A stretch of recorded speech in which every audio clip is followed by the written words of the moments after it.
Bonjour à tous, bienvenue sur ce webinaire entre Partoo et Fiverr sur comment développer son commerce grâce au digital en 2024. J'espère que vous nous entendez bien. On va pouvoir commencer tranquillement. Déjà, sachez qu'il y a un replay si jamais il y a des éléments que vous loupez, que vous allez recevoir après le webinaire. Donc voilà, on pourra en discuter après, mais vous aurez un replay que vous pourrez recevoir pour revoir tous les éléments s'il vous manque quelque chose.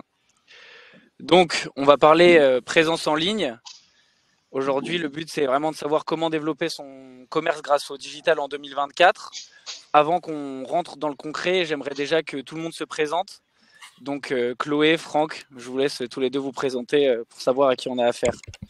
Merci Pierre Arnaud. Je commence, Franck. Je t'en prie, à toi. Bonjour à tous, alors, je suis ravie d'être avec vous ce matin. Alors, donc pour me présenter assez rapidement, donc moi je suis Chloé, je travaille chez Partoo. Je suis ce qu'on appelle une experte en digital. Ça fait maintenant plusieurs années que j'ai décidé de me spécialiser sur le référencement Google. Donc le référencement naturel et local, parce que je sais que c'est la porte d'entrée dans le digital et que ça me tenait aussi à cœur d'accompagner les indépendants et les commerçants à se démarquer des grands groupes aujourd'hui.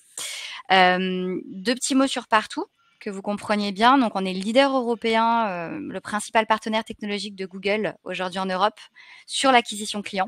Donc, notre mission, elle est assez simple, c'est qu'on va vous accompagner en fait facilement dans la gestion de votre fiche Google My Business, donc fiche d'établissement, celle où vous avez les petits avis, l'adresse, les photos, pour que vous puissiez gagner en visibilité et en notoriété, et surtout en nouvelle clientèle. Merci Chloé.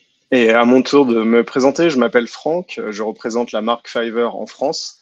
À ce titre, j'aide à faire connaître les bienfaits de l'activation des services freelance quand on est e-commerçant ou commerçant. En deux mots, Fiverr est une entreprise qui met en relation des freelances et leurs compétences à des entreprises qui ont besoin de ces compétences.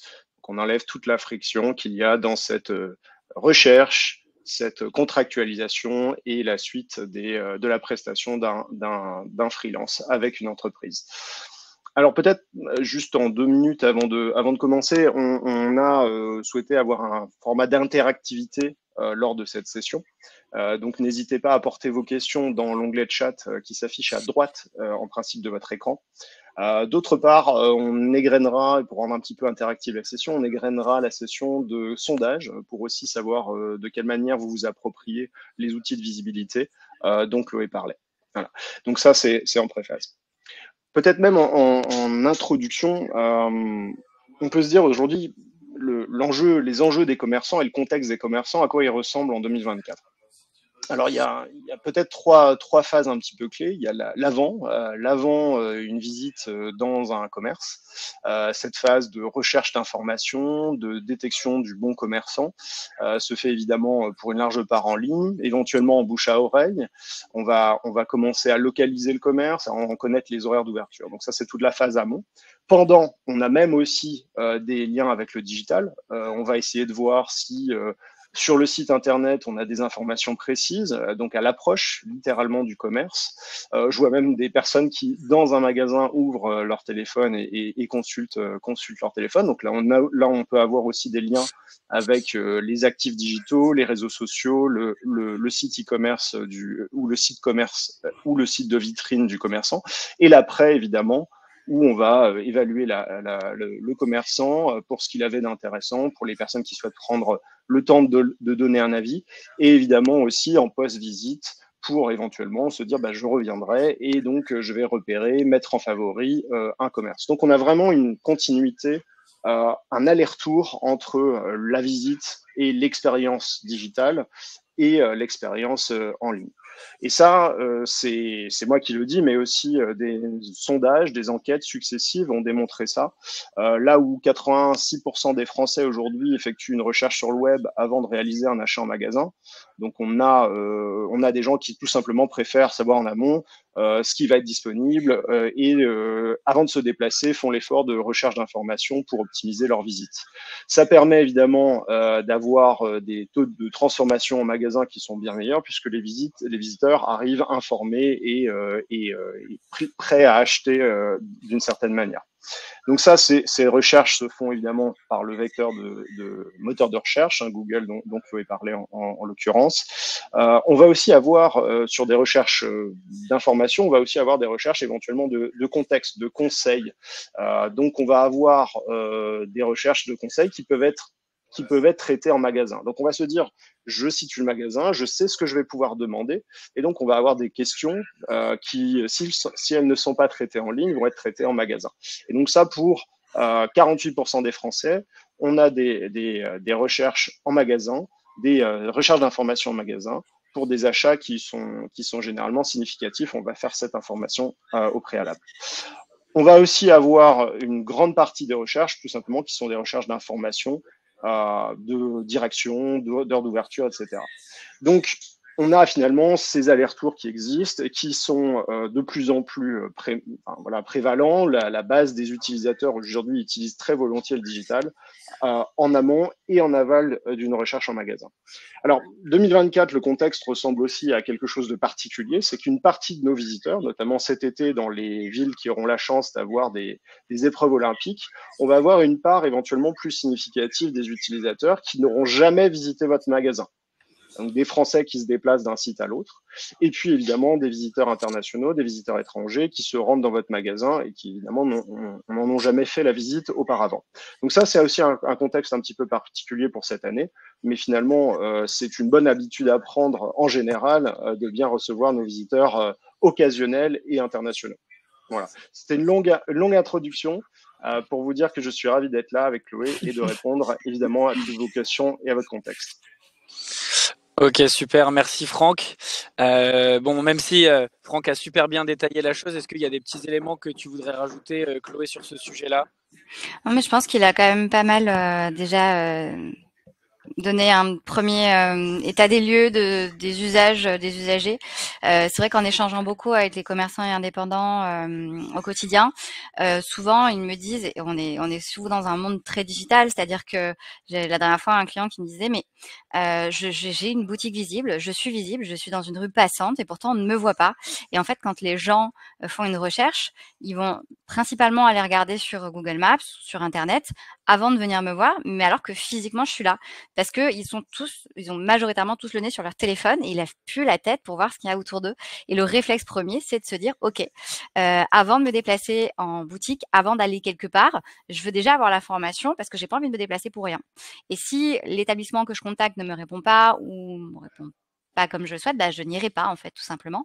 Et moi, je trouve ça un peu dommage, évidemment, parce qu'on a toujours envie toujours du contact et de pouvoir faire travailler les commerçants locaux.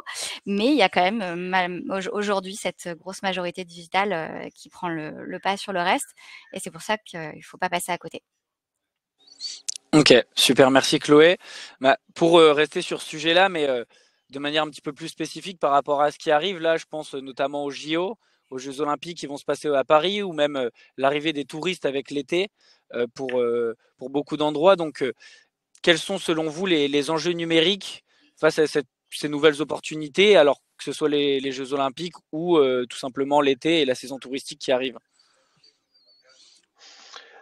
En fait, peut-être pour résumer l'enjeu, il y a d'abord un enjeu de visibilité. Il y a 10 résultats de recherche par défaut sur une recherche locale. Voilà, sur l'affichage par défaut, on va pouvoir avoir 10 résultats. Il est impératif, il est crucial que les commerçants, sur une recherche locale qui les concerne, se positionnent au minimum, à minima, dans ces premiers blocs, dans ce premier bloc avant ces concurrents éventuels.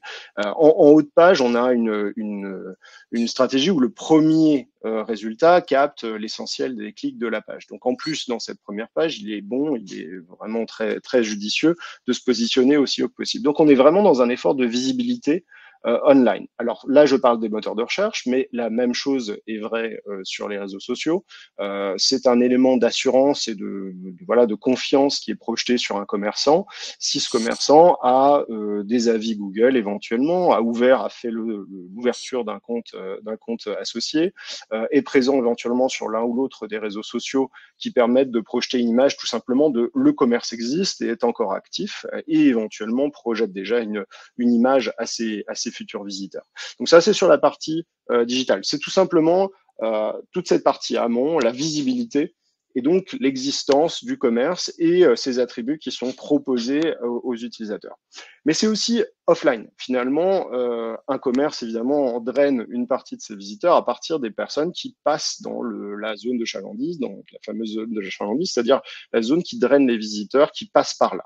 Il n'y a pas d'approche à ce moment-là déterminé d'aller dans ce commerce-là, mais c'est plus voilà les fameux shoppers, les visiteurs du week-end qui vont voir l'enseigne et qui vont donc projeter ce qu'ils pensent trouver à l'intérieur du magasin à partir de ce qu'il a de visible à l'extérieur. Alors ça part d'une première zone qui est un petit peu visible de loin, donc on a la fameuse distance des 200 mètres. Si votre commerce est visible, c'est qu'il a éventuellement un logotype, des couleurs, etc. Donc il y a une charte, ce qu'on appelle une charte graphique qui propose en fait avec un jeu de police de couleurs, déjà une approche au client. Donc ça, c'est vraiment quelque chose à ne pas sous-estimer aussi. Et évidemment, à l'approche du magasin, on a éventuellement tous les éléments de détail. Avant ça, on peut avoir aussi la distribution en boîte aux lettres de supports qui décrivent le magasin. On peut avoir eu des supports non digitaux. Donc, il faut évidemment combiner tout l'avant-visite en combinant les éléments digitaux et non digitaux qui favorisent la décision de je viens et en plus je viens dans une dynamique d'achat. Ok, super intéressant. Je pense que Chloé, tu auras peut-être quelque chose à rajouter, dis-nous. Alors, on t'entend pas Chloé, tu es en mute. Pardon, excusez-moi. Voilà. Je rebondis du coup sur ce que tu disais, Franck. J'ai repris un petit peu des mots-clés que tu as utilisés qui sont très intéressants. Être visible et se faire remarquer. Bah, en effet, aujourd'hui, on vit dans un monde de l'immédiateté où les gens veulent tout de suite, à l'instant T. Si tu les intéresses pas rapidement, tu te fais voler la vedette. Donc, comment est-ce qu'on fait pour les intéresser? Donc, déjà, c'est assez simple, entre guillemets. C'est aujourd'hui, comment est-ce qu'on fait pour rechercher un service en général? Le réflexe, ça va être son téléphone ou son ordinateur. Il y a 2 types de recherches. Il y a la recherche directe, soit je connais l'établissement et j'en ai entendu parler, le bouche à oreille, on en parlait, je vais taper le nom de l'établissement. Et quand j'entends établissement, parce que j'ai déjà vu une question posée sur ce sujet-là, je parle de fiche Google My Business. D'accord? Ça peut être la fiche Google pour un restaurant, pour un magasin, peu importe, pour un coiffeur. Enfin, vraiment, c'est une fiche d'établissement Google My Business. Donc, il y a 2 types de recherches. Les recherches directes, tu connais l'enseigne, tu vas taper le nom directement. Et tu as la recherche dite indirecte. Tu as besoin d'un service. J'étais en webinaire ce matin avec les commerçants de Montmartre et je prenais l'exemple, par exemple, d'une recherche directe, par exemple, la grande enseigne Nicolas, qu'on connaît pour les cavistes, et le petit commerçant de quartier où je vais taper caviste ou cave à vin Montmartre pour aller rechercher un commerçant. Et aujourd'hui, comment les gens vont choisir? Souvent, quand c'est une recherche indirecte, ils vont choisir au plus rapide. C'est-à-dire qu'il faut savoir aujourd'hui que plus de 80% des internautes vont s'arrêter sous cette fameuse map que vous avez directement sur la recherche de Google. Et donc, idéalement, ce serait bien d'apparaître assez rapidement. Premier, deuxième, troisième, quatrième, cinquième résultat de recherche. Et aujourd'hui, il faut savoir que plus de 80% des internautes refusent de contacter une entreprise qui a moins de 4 étoiles sur 5. Donc, les avis, c'est votre vitrine digitale. Ça va être le choix premier de vos potentiels clients. Et aujourd'hui, plus de 90% de vos potentiels clients vont regarder au moins 3 réponses aux avis Google.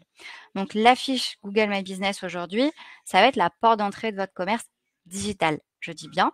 Et une fois que vous êtes visible, les gens vont naturellement aller sur votre site internet ou les réseaux que vous avez mis en lien sur votre fiche d'établissement.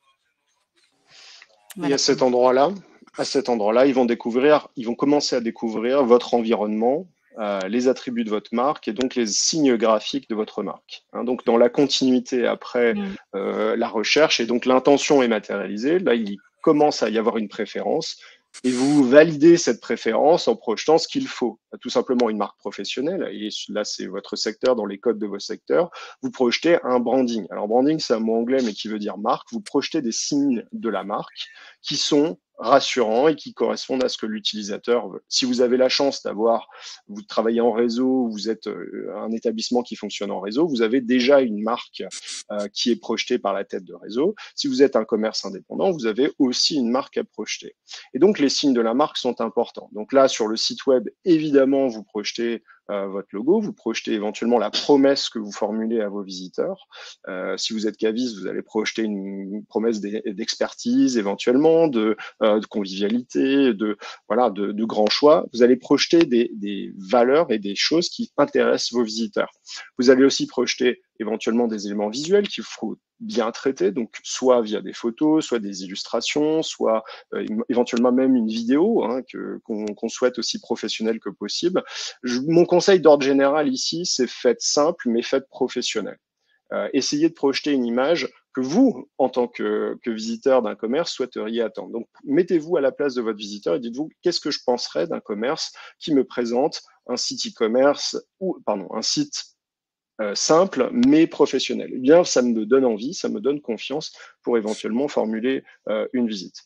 Si on est même dans une idée de commencer à intégrer le pendant, c'est-à-dire la visite en magasin peut être précédée ou suivie d'une commande, d'une précommande éventuellement pour être certain de trouver le produit en magasin, ou d'une post-commande, c'est-à-dire on a acheté en magasin et puis on va se retrouver à se dire bah tiens, je vais recommander, mais cette fois-ci je vais le faire en click and collect, c'est-à-dire que je vais me rendre à nouveau dans le magasin que je connais à présent, donc qui a ma confiance, et je vais pouvoir commander en ligne parce que j'ai pleine confiance, parce que j'ai rencontré le magasin et je connais l'emplacement du magasin, donc le click and collect est largement facilité dans ce cadre-là. Donc n'hésitez pas à combiner en fait les notions de visibilité, de branding pour donner confiance, et puis de proposer de la récurrence avec des outils de commande, de précommande, voire de click and collect pour continuer à amener du flux dans votre point de vente, dans votre établissement. Donc ça, c'est essentiel aussi d'avoir cette continuité-là post-visibilité. Ok, super, merci Franck. Ça fait suite un peu à ce que tu as dit parce qu'on a parlé d'image, on a parlé de toutes ces choses et encore une fois, ça peut être lié aux Jeux Olympiques, mais c'est un besoin général quand on a un commerce de proximité qui est encore une fois la notion de drive to store. Comment on fait concrètement pour attirer des clients jusqu'en boutique puisque c'est ces personnes-là qui vont acheter et qui vont augmenter notre chiffre d'affaires. Donc comment on fait pour faire venir cette clientèle dans notre boutique, dans notre commerce local? Chloé, Franck, qui veut prendre le relais? Alors, je peux faire une première partie de la réponse. Chloé, tu n'hésites pas à l'augmenter. Bien sûr. On peut être évidemment dans une idée de combiner la visite avec une visibilité en ligne, donc passer du support digital au magasin, et donc à utiliser pour ça du vocabulaire qui donne envie de susciter, de créer cette visite-là. Alors, je reviens sur le thème des Jeux Olympiques auquel tu as fait une brève allusion, Pierre Arnaud. Il ne faut pas oublier l'aspect multilingue et international de cette prise de parole. Il y a une partie des visiteurs occasionnels qui viennent de loin éventuellement, notamment sur les villes qui reçoivent un flux touristique naturel et qui aussi ont, à l'occasion des Jeux, des visiteurs qui viennent avec l'idée d'assister à des compétitions, mais aussi de découvrir le reste du pays. Donc, ce n'est pas que les villes olympiques qui vont bénéficier de ce flux de visiteurs qui viennent pour la première fois et qui ont d'autres codes, notamment dans la partie passer du digital à la partie en ligne, notamment parce qu'ils ont d'autres habitudes linguistiques, ils vont avoir besoin de trouver aussi vos informations d'ouverture, etc., en anglais éventuellement pour la plupart. Et ce serait intéressant d'articuler votre stratégie, d'amener les utilisateurs à venir dans votre magasin grâce aussi à tout simplement une description brève de ce qu'est votre magasin, de ses horaires d'ouverture en anglais. Donc n'hésitez pas à dérouler le tapis rouge aussi pour ces visiteurs internationaux dans cette période clé. Et puis la partie qui nous intéresse le plus, c'est plutôt la partie que Partout développe aujourd'hui, qui est la visibilité et essayer de rendre fluide et sans friction le passage du digital à la visite en magasin. Oui, tout à fait, Franck. En fait, pour rebondir un petit peu à tout ça, aujourd'hui, ce qui va être important, c'est de pouvoir améliorer ce qu'on appelle le SEO, donc le référencement de la visibilité locale de votre activité. Donc là, encore une fois, moi, je passe vraiment plutôt du côté uniquement digital, parce que c'est vraiment là où les gens vont vous trouver. Je me répète, mais j'insiste, c'est vraiment hyper important. C'est la porte d'entrée et après, le reste suivra. Mais aujourd'hui, si vous voulez, Google tente d'offrir des réponses de plus en plus personnalisé à ses utilisateurs. Et donc, en fait, il va privilégier ces fameux résultats locaux. Donc, le Local Pack de Google, c'est une zone moteur de recherche dans laquelle va s'afficher des résultats. Et les informations du Local Pack, elles vont vraiment se situer au-dessus des résultats classiques.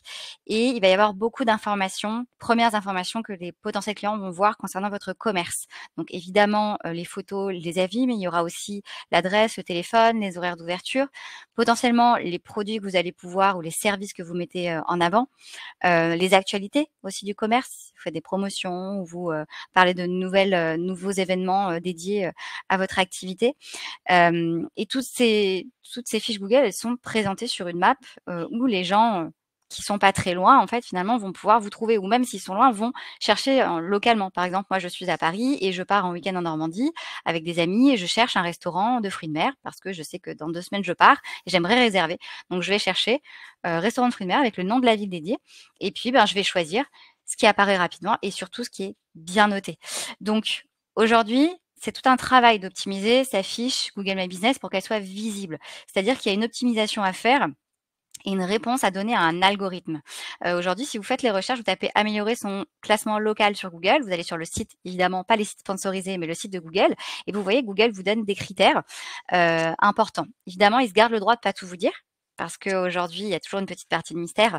D'ailleurs, on est spécialisé dans ce domaine chez Partout et ça nous permet vraiment en voyant les critères de l'algorithme de Google, ça va vous permettre de bien remonter. Mais pour ça, il faut les connaître. Cette fiche Google, il va falloir la mettre à jour. Il va falloir la mettre à jour régulièrement. Et le maître mot, c'est la régularité. C'est-à-dire qu'aujourd'hui, il suffit pas juste de créer une fiche d'établissement et de la laisser dans un coin. Il faut la mettre à jour régulièrement. C'est un peu un même mécanisme comme quand vous mettez à jour un site internet, que vous allez mettre de nouvelles images, un nouveau texte, ou quand vous gérez vos réseaux sociaux, vous allez les mettre à jour régulièrement. Quand vous avez le temps et que vous le pouvez, et la fiche Google, ça va être un outil aussi à prendre en compte, comme tout le reste, mine de rien. Comme le disait Franck tout à l'heure, que ce soit le logo de l'entreprise, le visuel, le branding, etc. La fiche d'établissement fait partie de tout ce process en fait. Et Google aujourd'hui, pour être visible, veut que vous validiez 3 critères importants, dont on pourra peut-être parler plus tard si vous le voulez, mais c'est primordial. Ok, super, merci Chloé. Avec Est-ce que plaisir. Franck, tu as quelques derniers petits éléments, petits tips à donner, petites idées peut-être? En post-visite, moi j'aime beaucoup l'idée aussi de garder une trace physique, un livrable que vous donnez à votre visiteur. Donc ça peut être une carte de visite à minima, une carte de visite qui va donc faire le voyage jusqu'au domicile de votre visiteur. Donc là aussi les signes de la marque, un logo, un numéro de téléphone, le site web éventuellement, et les éléments de voilà, je suis ouvert à tel moment, etc. Donc une carte de visite aujourd'hui, c'est quelque chose qui peut reproposer ou être transmis une nouvelle visite. Donc on peut avoir une récurrence tout simplement parce qu'on a laissé une trace auprès de vos utilisateurs. Deuxième élément, si vous avez éventuellement des éléments signés, un sac, des éléments d'emballage de votre produit, si vous êtes dans un commerce qui livre un produit, pensez aussi là aussi à apposer les signes de votre marque, de votre branding, de votre marque, parce que là aussi, ça va être une note visuelle que l'utilisateur est allé dans ce magasin. N'oubliez pas que le sac qui va être transporté dans une après-midi de shopping va être vu et perçu par des centaines de personnes. Une après-midi, voilà, où il fait un petit peu beau, on l'espère bientôt, dans un centre-ville qui attire des milliers de personnes. Vous avez un sac et donc un élément de marque qui va être vu par beaucoup de gens. Donc, les signes de la marque, n'oubliez pas de les projeter évidemment dans le monde digital avec ce que rappelait Chloé, les endroits stratégiques où il faut le faire, mais n'oubliez pas aussi de créer les supports qui vont faciliter sa visibilité. Ok, très clair. J'en profite pour rebondir très rapidement. Là, on a une question, un chat qui s'insère dans ce qu'on disait juste avant. Je pense que ce sera plus pour Chloé, donc je te mets en lumière, Chloé.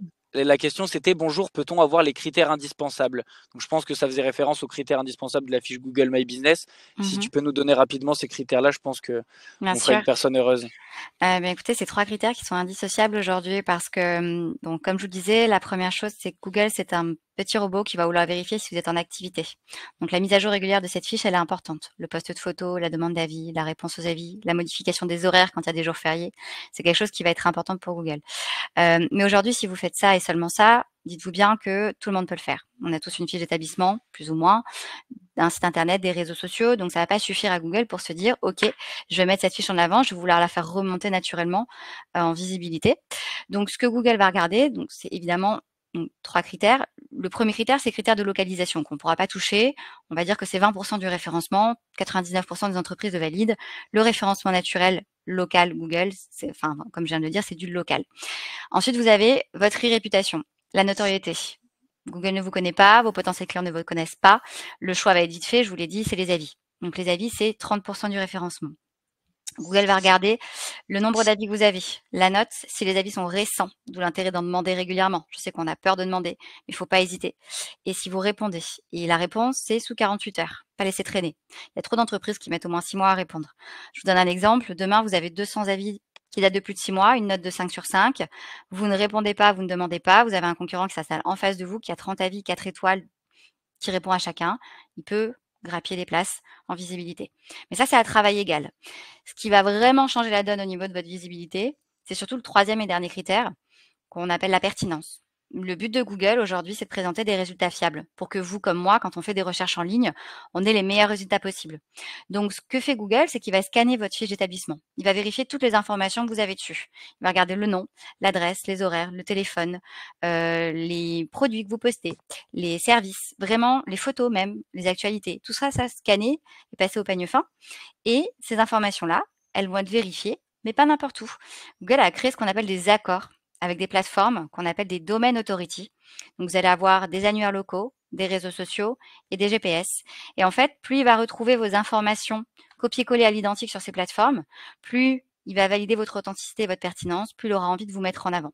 Alors, c'est simple dit comme ça, mais aujourd'hui, ces critères-là sont hyper importants pour que Google puisse faire en sorte progressivement que votre fiche soit visible.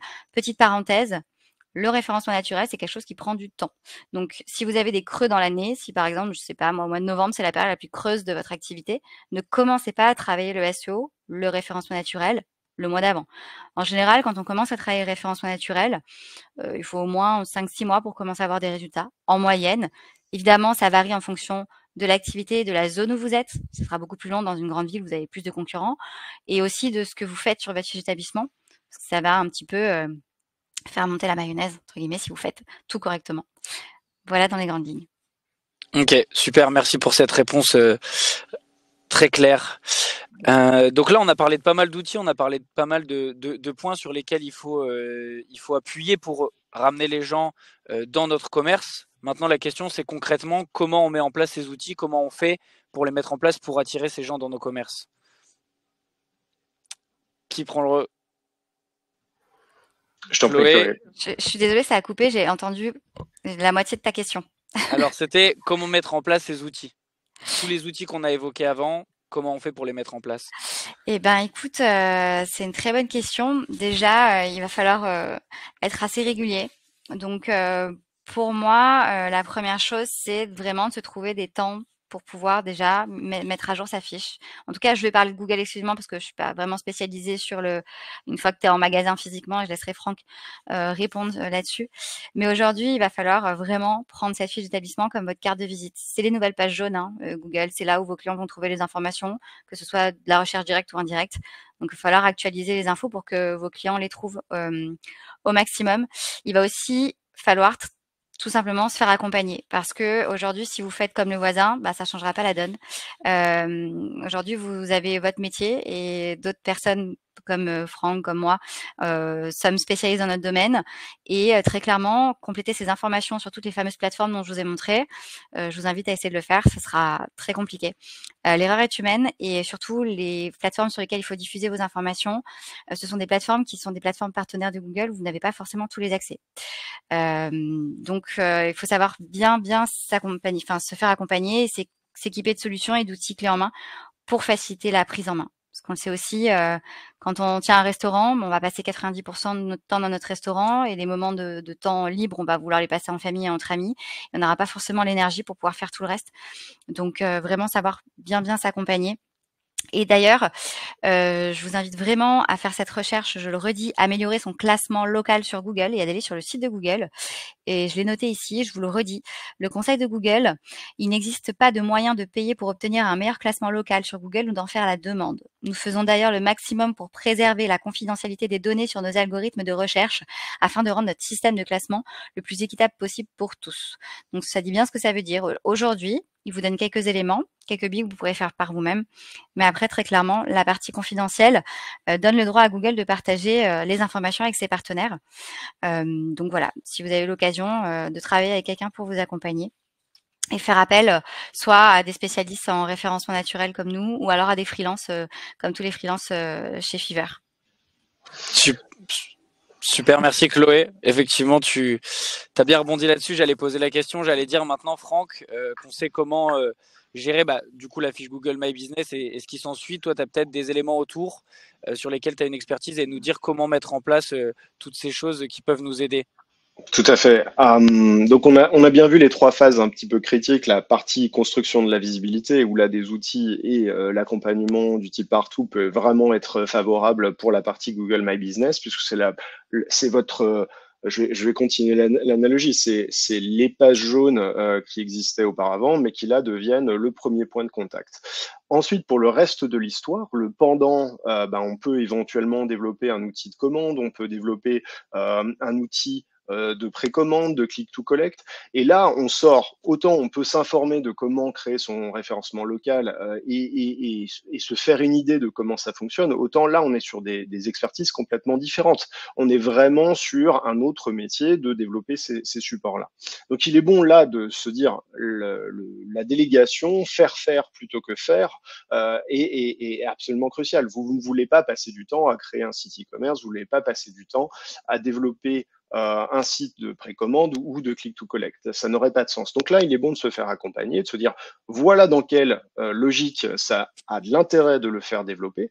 Et ensuite, je délègue la création de ces supports-là à des experts. Donc là, vous avez comme une gestion de projet. Vous vous dites quel est l'objectif, quels sont les moyens que je mets en place et les besoins, donc le temps et le budget que vous avez en place, et quelles sont les fonctionnalités essentielles. Et donc là, vous allez trouver ensuite un talent, quelqu'un qui a ces compétences-là pour le développer. Alors, soit vous raisonnez dans votre réseau, vous connaissez quelqu'un qui a ces compétences-là et qui est disponible, ou vous vous tournez éventuellement vers des plateformes comme Fiverr. Fiverr, c'est des centaines et des centaines de prestataires qui sont disposés, capables et désireux de créer des supports digitaux, de créer des signes pour votre marque. On parlait de marque tout à l'heure. Donc là, ayez le réflexe de savoir déléguer de façon à avoir l'outil dont vous avez besoin à un niveau professionnel.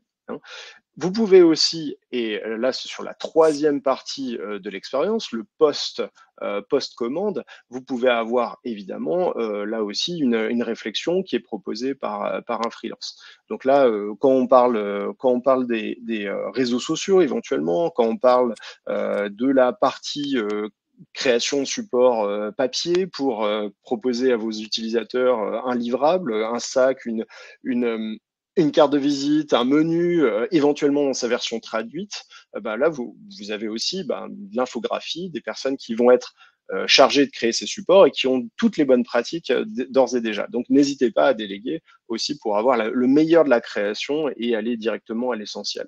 Et là, évidemment, aller sur la disponibilité, aller sur l'expertise, aller sur le choix de personnes qui ont votre confiance parce que la plateforme projette la confiance. Vous avez un nombre d'avis et de commentaires qui sont faits pour chacun des prestataires et qui vous permettent de choisir en connaissance de cause. Donc ça, c'est très intéressant. Vous pouvez avoir éventuellement des prestations qui sont aussi récurrentes. Tout à l'heure, Chloé parlait de choses d'activités qui peuvent revenir. N'hésitez pas à aussi penser à des freelances, non pas pour des créations ponctuelles, comme un site web. Vous n'allez pas créer un site web très régulièrement. En revanche, vous allez avoir des activités qui vont être éventuellement récurrentes. Et donc, vous pouvez aussi penser à des freelances pour des choses récurrentes. Ok, super, merci Franck. J'ai une petite question pour toi, je pense, de Damien qui me demande, y a-t-il un tiers de confiance sur Fiverr sur les livrables réalisés par les prestataires? Alors, tout à fait. La prestation est détaillée, donc le livrable est détaillé, donc ce qu'il est prévu de créer. Exemple, vous souhaitez créer un site qui permet de faire une précommande en magasin. ou un click to collect en magasin. Donc, vous allez spécifier ce que vous avez en tête dans le premier message que vous formulez auprès du prestataire. Si vous avez une offre du prestataire qui correspond exactement à ce dont vous avez besoin, vous pouvez d'ores et déjà vous figurer à quoi ça va ressembler. Généralement, il y a un portfolio, donc des exemples de réalisation du prestataire qui vous permettent de vous projeter dans ces réalisations-là. Donc là, vous pouvez tout à fait vous projeter dans ce qui a été créé par le passé. Vous pouvez aussi consulter les questions-réponses pour savoir précisément ce qui va être inclus. Et Fiverr se pose comme le tiers de confiance dont vous avez besoin. C'est-à-dire que Fiverr va déjà vous assurer que la réalisation de la prestation aura bien lieu, et au prestataire qu'il sera payé. Et ça, en se positionnant en tiers de confiance entre ces deux parties-là. Donc la prestation doit être livrée et représenter ce que vous aviez commandé au départ. Et pour le prestataire, le freelance, il a la certitude d'être payé et d'avoir quelque chose qui est tangible aussi à faire. Le cahier des charges est déjà défini puisqu'il a proposé une prestation et il en a proposé tous les détails. Voilà. Donc ça vous permet d'avoir Fiverr qui vous appuie, en fait, qui vient compléter le manque d'informations que vous auriez en travaillant avec un freelance pour la première fois. Évidemment, vous ne le connaissez pas, vous ne le connaissez pas ou ne la connaissez pas. Et Fiverr vient vous donner de l'information avant, vient vous donner de la confiance pendant, puisque toute la partie paiement et la partie réalisation passe par Fiverr, la messagerie, le recettage et tout ça, les allers-retours éventuels, tout ça est géré sur la plateforme.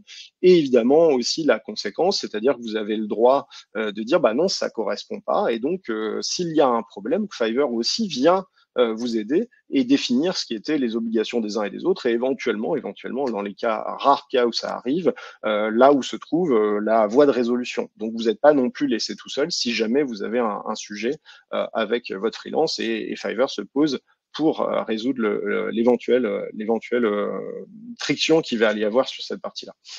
Donc là, je vois les réponses qui sont complétées et ça amène d'autres questions. Le site réalisé dans cet exemple, le recettage avec la garantie du bon développement, oui. Donc là, dans la partie, par exemple, notamment la partie normes, est-ce que le W3C, donc pour les non-initiés, la partie W3C, c'est simplement une norme de développement qui permet d'avoir un code qui correspond aux normes, à l'état de l'art actuel. Donc ça permet d'avoir un site qui se comporte bien tout simplement quand on y accède. Donc ça fait partie des demandes que vous voulez avoir. Vous voulez scorer, vous voulez avoir un score de 100% ou plus de 95% de compatibilité W3C, mettez-le dans votre cahier des charges. La plupart du temps, cela dit, votre développeur, si vous avez un site web, va vous dire, voilà, mon site est W3C et il est compatible W3C. Donc généralement, c'est plutôt le prestataire qui vient vers vous avec ce genre d'assurance plutôt que l'inverse. Vous n'avez pas forcément à connaître toutes ces choses-là. Dernier point sur le recettage, évidemment, les allers-retours sont permis et même encouragés sur ce genre de projet complexe. Ce serait très étonnant que vous ayez l'intégralité du projet sans petits ajustements. Donc, il est prévu dans la prestation le nombre d'allers-retours et le prestataire va préciser ça. En cas de retard, même chose, il est prévu un délai pour la réalisation, un délai qui est proposé par le prestataire et que vous acceptez. Donc, si le prestataire déborde, il peut demander éventuellement une extension. On peut imaginer des choses personnelles ou le projet ayant pris plus d'ampleur, il est nécessaire de prendre quelques jours de plus. Là aussi, vous l'acceptez, vous êtes en position d'accepter cette demande de délai. Mais si le retard est manifeste, là aussi, Fiverr dit, bah non, c'est pas les conditions qui étaient prévues au départ. Donc, va trancher et si le retard est manifeste et qu'évidemment, il n'y a pas de raison valable pour cela, évidemment, il va vous dire, bah, vous n'avez pas été livré de la prestation, donc il va se ranger, Fiverr va se ranger de votre côté. Donc, c'est une vraie assurance, c'est une vraie couverture, entre guillemets, de l'incertitude qui pourrait exister en travaillant avec un freelance. Là, vous avez la certitude d'avoir cet accompagnement de la plateforme. Et y compris pour la partie paiement, j'en ai pas trop parlé, mais là aussi, ça vous tranquillise, c'est que vous savez que le prestataire va être payé en temps et en heure, Fiverr s'en assure, et si jamais il y a un problème, évidemment, le paiement est sujet à l'entière satisfaction de l'acheteur. Ok, très clair, merci pour ces précisions, Franck.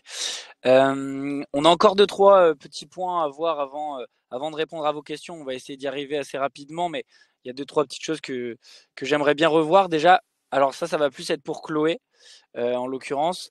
Effectivement, tu en as déjà parlé tout à l'heure, tu as déjà donné pas mal d'éléments. Est-ce que tu as des petites choses à rajouter sur des conseils pour concrètement optimiser sa fiche établissement Google?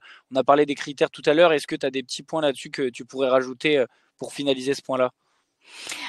Écoute, bonne question, Pierre Arnaud. Alors, au-delà de se rendre visible, déjà, dans un premier temps, ce que vous pouvez faire vous-même, évidemment, c'est de pouvoir optimiser votre fiche. Il faut savoir que 46% des requêtes sur Google, elles sont locales et 78% des recherches mobiles locales aboutissent à un achat en boutique. Donc, optimiser sa fiche d'établissement, elle est essentielle. C'est essentiel pour être trouvé par ceux qui souhaitent pas acheter en ligne ou qui souhaitent découvrir aussi le produit physiquement. Donc comme je disais, on le disait au début avec Franck, c'est qu'aujourd'hui les gens ne se déplacent plus, ils n'ont pas les informations. Donc leur donner un maximum d'infos sur la fiche. Donc en termes de conseils d'optimisation, première étape déjà, donc ressortir dans les bonnes recherches. Donc il faut faire le nécessaire pour que le client vous trouve facilement et rapidement. Ne pas négliger les informations de base, le nom, l'adresse, le numéro de téléphone, les horaires d'ouverture et le lien vers le site web si vous en avez un. Intégrer des mots-clés locaux dans votre description et décrire votre activité pour aider Google à afficher votre établissement aux bons utilisateurs. Intégrer des mots-clés aussi locaux et spécifiques à votre activité dans les réponses aux avis. Les réponses aux avis clients et les avis clients vont utiliser des mots-clés dont Google va se servir. Donc ça peut être intéressant pour vous. Et une fois que Google vous a trouvé, pourquoi est-ce que le prospect va venir chez vous? Il va falloir se mettre dans la peau de votre client. Donc, il va falloir ajouter des images de qualité, des produits pour aider le client à se projeter, à avoir des informations, des indications claires sur vos produits, ce qu'il va trouver chez vous. Renseignez aussi toutes les catégories, la catégorie principale, les catégories secondaires. Alors évidemment, on n'a pas accès à toutes les catégories. Google donne des catégories un peu, on peut pas trop y toucher, mais par contre, vous pourrez aller avec plus de précision au niveau des services. Vous avez le droit à une vingtaine de services sur Google, donc une vingtaine de mots-clés autorisés, ce qui peut être intéressant. Et encore une fois, je reviens dessus, mais très important, collecter des avis régulièrement. Ne pas hésiter à demander, que ce soit sur place en boutique, envoyer. Alors très souvent, ce qui fonctionne le mieux, c'est plutôt le SMS ou le QR code. Le mail, c'est que 3 clients sur 10 qui vont les ouvrir. Le SMS et QR code, c'est plutôt 8-9 clients sur 10. Contre à l'oral, 1 client sur 10. Donc on fait le calcul de conversion, c'est assez rapide. Si vous avez un petit lien à envoyer pour que ça lui prenne que 10 secondes, sinon il rentre chez lui, il oublie. Et surtout, répondez aussi à tous vos avis. C'est important. Et après, évidemment, en plus de l'optimisation, ce qui vous fera remonter et vous rendre visible, je précise encore une fois, c'est vraiment la partie pertinence, donc la multidiffusion de vos infos sur les plateformes dédiées est importante pour Google. Ok, super. Merci beaucoup pour ces petits conseils. Là, le but, ça va être un petit peu de résumer en vous donnant les derniers éléments concrets. Là, vous avez tous les deux une expertise vous travaillez avec énormément de commerçants partout en France. Pour résumer et reprendre tous ces éléments-là, quels sont selon vous les leviers à activer pour développer sa présence, que ce soit en ligne et développer son activité tout simplement? Dans un premier effort, c'est la visibilité. Si on se résume, je pense que Chloé et moi-même nous serons d'accord pour nous retrouver sur la notion de visibilité. Pensez comme un client. Pensez comme un client, mettez-vous à sa place. Quel est le premier point de contact qu'il va avoir pour découvrir votre établissement, votre commerce? Donc ça, et donc partant de là, quels sont les éléments d'assurance et de connaissance dont le client a besoin? D'assurance avec les avis, évidemment, et Chloé a largement développé la partie pertinence des avis et fraîcheur des réponses et activation de tout ce que la partie Google My Business permet. Et puis, on peut avoir éventuellement un petit peu plus d'informations développées ou sur des réseaux sociaux ou sur un site web. Donc là, vous avez un support web qui va développer éventuellement plus d'informations, qui va avoir aussi la possibilité de développer plus de photos et plus d'informations encore que ce que vous aviez sur la partie Google My Business. Donc, pensez visibilité en premier lieu. Ça, c'est le vrai bon conseil. Deuxième conseil, c'est penser continuité. Donc, la continuité, c'est de se dire, est-ce que mon utilisateur qui arrive du digital va pouvoir avoir la continuité à l'approche et dans le magasin? Donc, les signaux de la marque, l'expérience qui a été celle de bien être visible doit être poursuivie avec une bonne expérience en ligne. Et donc, notamment, une bonne expérience dans le magasin. Et la continuité se fait en ligne aussi. Donc, n'hésitez pas à avoir non pas seulement un site web informatif de visibilité, mais un site web éventuellement qui permet de faire des choses comme du click to collect. Ça vous fait une visite en magasin qui peut être éventuellement l'occasion d'une survente, ça peut être une précommande, ça peut être un site e-commerce lui-même. Voilà, pour des personnes qui ont besoin de votre produit, mais qui veulent avoir l'assurance d'être livrés à une date donnée, voilà, le e-commerce répond vraiment à cet enjeu-là. C'est pas parce que vous êtes commerçant physique que vous pouvez pas être e-commerçant également, bien au contraire. Dernier point, c'est la suite. C'est tout ce qui est visibilité à long terme. Donc, c'est le programme de fidélité. N'hésitez pas à avoir des mécanismes digitaux qui vous accompagnent là-dessus. Et évidemment, le livrable dont je parlais tout à l'heure. Donc, là, c'est vraiment les 3 phases dont vous avez besoin pour performer tant sur la partie digitale que dans la partie, dans la vraie vie offline. Très bien, merci Franck. Est-ce que Chloé, tu as des petits éléments à nous rajouter? Oui, j'aimerais juste rebondir à tout ça et ajouter un dernier point qui est hyper important qu'on a vraiment pu observer. Ça fait 10 ans que Partout existe et l'évolution de cette partie-là, ce qu'on appelle le commerce conversationnel. C'est-à-dire qu'aujourd'hui, on est dans l'ère du message. Pour une personne qui appelle, vous avez 2 personnes qui écrivent. À partir du moment où vous êtes visible, votre fiche Google et Visite, votre site internet aura plus de visites. Je veux dire, c'est un effet boule de neige plutôt positif. La fiche Google, il y a des clics sur le site. Il faut savoir que vos prospects potentiels, clients potentiels, vont avoir des questions. Peu importe votre activité, que vous soyez avocat, que vous ayez un institut de beauté, que vous ayez une boutique de vente physique et de vente en ligne, comme je vous disais, avant de se déplacer ou de faire un acte de réservation d'achat, ils vont avoir des questions. Et on s'est souvent rendu compte que, en tout cas de nos clients aujourd'hui, prenons l'exemple d'un client avec qui je travaille depuis 2021, qui est un institut de beauté sur Paris, qui n'a pas de vitrine physique, c'est un appartement en étage. Et la problématique, c'était de se dire, OK, aujourd'hui, je propose des soins un petit peu coûteux, un panier moyen de 220 € hein, quand même. J'ai acheté une machine pour pouvoir prodiguer ces soins, donc j'ai besoin de la rembourser, j'ai besoin de faire venir du monde. Donc le travail, c'est de se dire, OK, aujourd'hui, je vais me rendre visible sur Google. Le travail est fait, je suis visible. En moyenne, j'ai 7 à 8 000 visiteurs par mois sur mon site internet, ce qui est plutôt correct. Mais par contre, c'est bizarre, j'ai pas autant de réservations et pas autant de visites en magasin. Qu'est-ce qui se passe? Que font ces gens en fait? Et sur ces sites-là, vous avez ce qu'on appelle des prospects delight, donc des personnes qui vont être de passage. Il faut savoir déjà qu'à partir du moment où vous avez des clients sur votre site, plus de 70% des internautes qui se retrouvent là ont une intention dite d'achat. Donc ce sont des prospects potentiels. Et pourquoi en fait se priver de ces personnes-là? Qu'est-ce qu'ils font? Pourquoi elles s'en vont? Ils vont pas regarder que les photos. Et en fait, il faut bien se poser la question sur les usages. Ces prospects light, en fait, ils vont essayer peut-être de vous contacter. Il y a quoi? Il y a un numéro de téléphone, un lien de réservation, un formulaire de contact. Plutôt sympa. Je veux dire, on a quand même de quoi vous contacter. On a même le lien vers vos réseaux sociaux. Donc pourquoi ils ne vous contactent pas? En fait, c'est toujours le même principe, c'est qu'on est dans le monde de l'immédiateté. Et si on n'a pas moyen de vous contacter rapidement, on va partir et on va aller voir s'il n'y a pas un concurrent qui peut répondre à ma question plus rapidement. Ou alors, je vais poser ma question dans le formulaire de contact, mais on va mettre en moyenne 9 heures à me répondre. C'est hyper déceptif.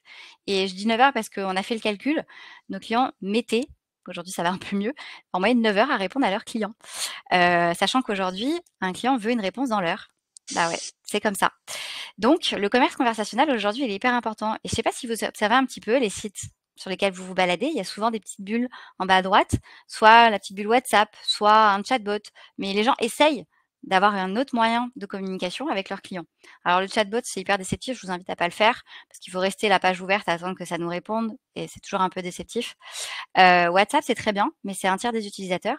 C'est quand même un tiers, mais ce ne sera pas tout le scope de vos clients potentiels.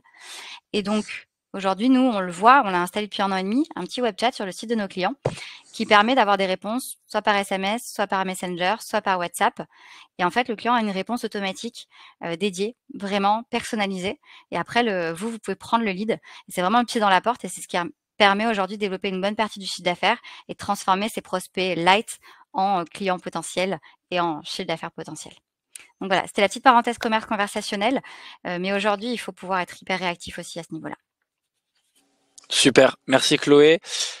Avant de répondre aux questions, il y a peut-être, je sais pas, je vais laisser la porte ouverte à Chloé et à Franck, s'il y a un dernier point que vous vouliez rajouter, peut-être comment prioriser les leviers très rapidement pour après répondre aux questions, différentes questions qu'on a eues. J'en ai vu pas mal d'intéressants, donc voilà.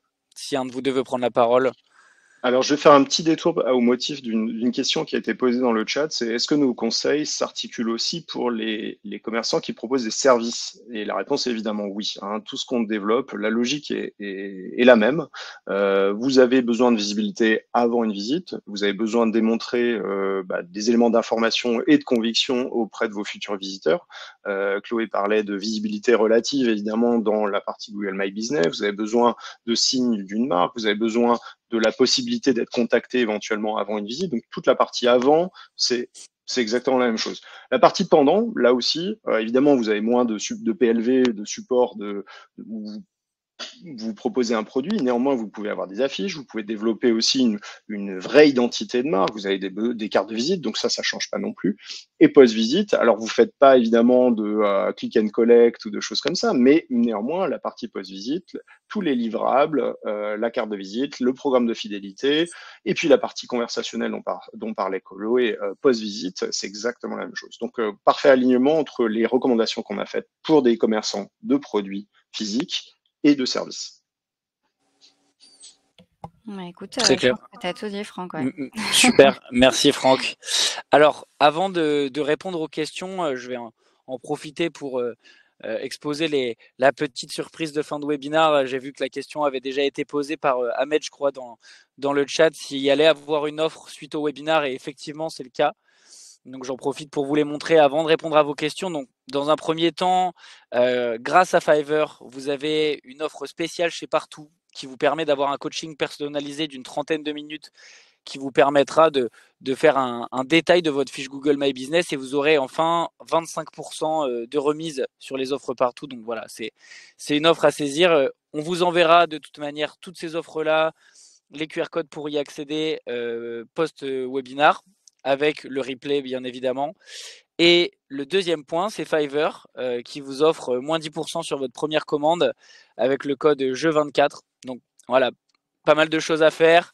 Je pense notamment aux menus, traduire les menus qui sont des petites actions mais qui feront la différence sur les périodes qu'on a pu évoquer. Donc voilà pour ces deux offres-là qu'on vous enverra après le webinaire également, mais vous pouvez en profiter et on vous invite à le faire.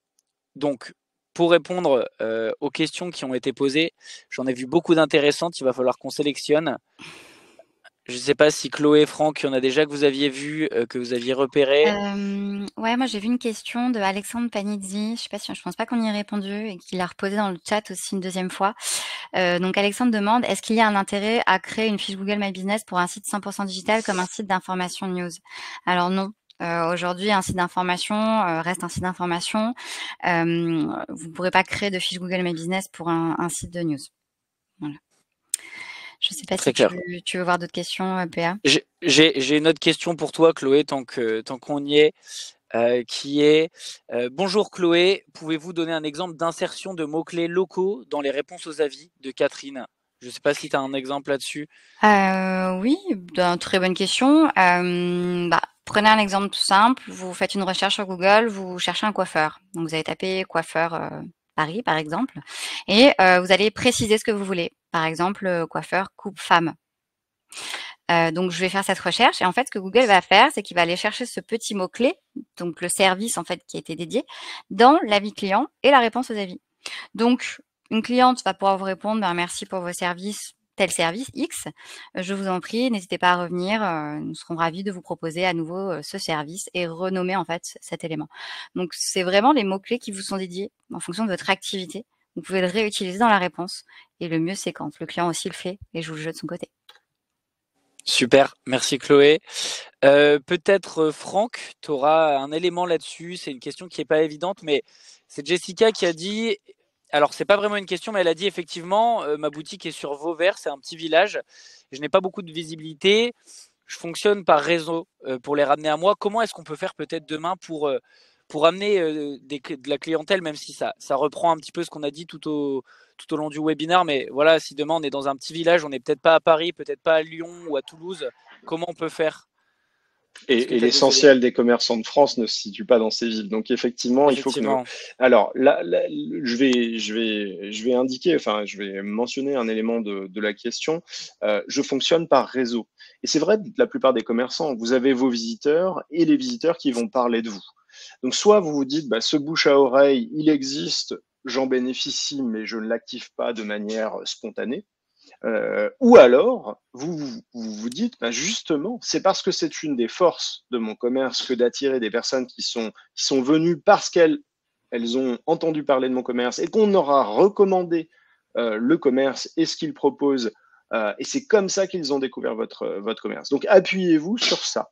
Appuyez-vous sur ça peut-être de deux manières. Un, avec un programme de parrainage.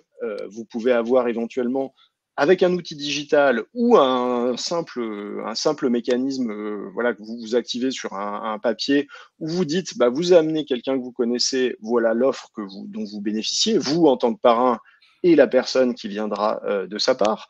Donc ça peut formaliser en fait cette relation que vous avez entre des personnes qui sont des visiteurs et des personnes, des acheteurs déjà existants et des futurs acheteurs. Vous aidez en fait à cette découverte-là. Autre avantage, c'est que ça vous permet de quantifier.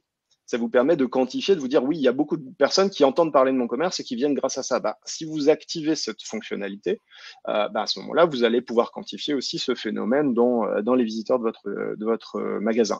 J'ajoute que vous pourriez digitaliser cette partie-là. Alors là, faites-vous aider. Je revenais à la notion de faire, éventuellement d'utiliser des freelances dont c'est le métier, pour organiser cet élément de parrainage et cet élément de recommandation. Parce que c'est ça qui peut aussi vous projeter en tant que professionnel qui utilise des outils bien calibrés et qui permettent aussi de parrainer éventuellement en ligne. Le parrainage en ligne, ça peut vraiment bien fonctionner aussi. Donc n'hésitez pas à confier cette partie-là. Et si c'est la façon dont les gens découvrent votre commerce, appuyez-vous là-dessus. Super. Merci Franck pour cette réponse très claire. Je pense que c'est un vrai sujet pour beaucoup de monde aujourd'hui.